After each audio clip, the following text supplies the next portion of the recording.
नमस्कार। होम कीर्तन भैया अपने सबके जानकी नवमी हार्दिक शुभकामना। रावण कर के रूप में ऋषि मुनि सबसे हुनकर शोणित जमा करे छल, जे अंततः ओकरे लेल काल भ गेल आ रावण ओहि घट के मिथिला में गाड़ि देलक।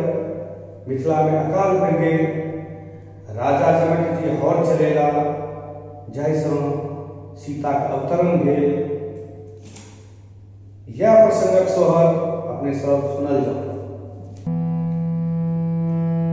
शोणित ऋषि मुनि के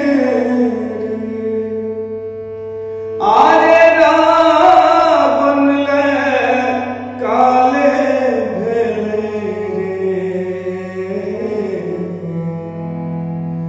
शोणित ऋषि मुनि के रावण ले काले भेले रे।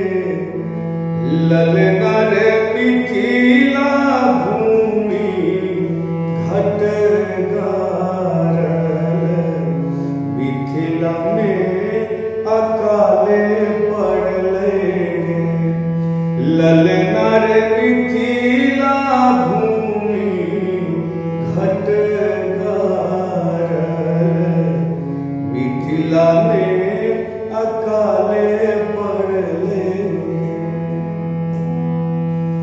त्राहि त्राहि मचल मिथिला में, चिंतित राजा जनक जी रे। त्राहि त्राहि मचल मिथिला में, चिंतित राजा जनक जी रे।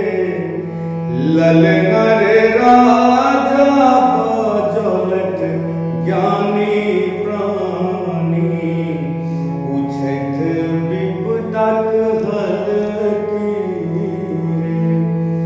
ललना रे राजा बजौलत ज्ञानी प्राणी, पूछैत विपदाक हल की। राजा करौथ हर बाही, मेटत सब संकट रे। राजा करौथ हर बाही, मेटत सब संकट रे। ललना रे धाम पुनरा पावन चलेला, जनक जी झटपट रे। ललना रे धाम पुनरा पावन चलेला, जनक जी झटपट रे। चलत हार रुकल एक ठाम, धरती कोखी छल धिया रे। चलत हार रुकल एक ठाम, धरती कोखी छल धिया रे।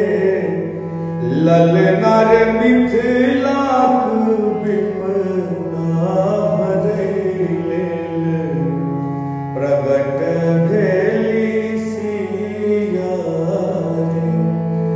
ललना रे मिथिलाक विपदा हरै लेल, प्रगट भेली सिया रे। मैथिल प्रशांतक सोहर, गबैया दर भंगिया रे। मैथिल प्रशांतक सोहार गवैया भंगिया रे ललना रे लक्ष्मी रूप धिया मिथिला में बुझब से कहूँ कहिया ललना रे लक्ष्मी रूप धिया मिथिला में बुझब से कहूँ कहिया शोणित ऋषि मुनि के रावण ले काले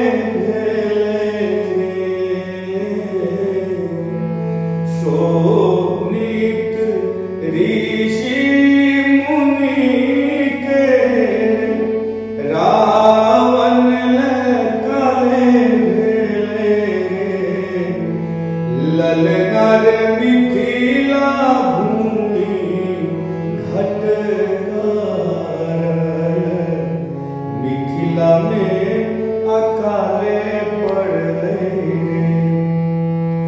ललना रे मिथिला विपदा हरैले प्रगट भेली सिया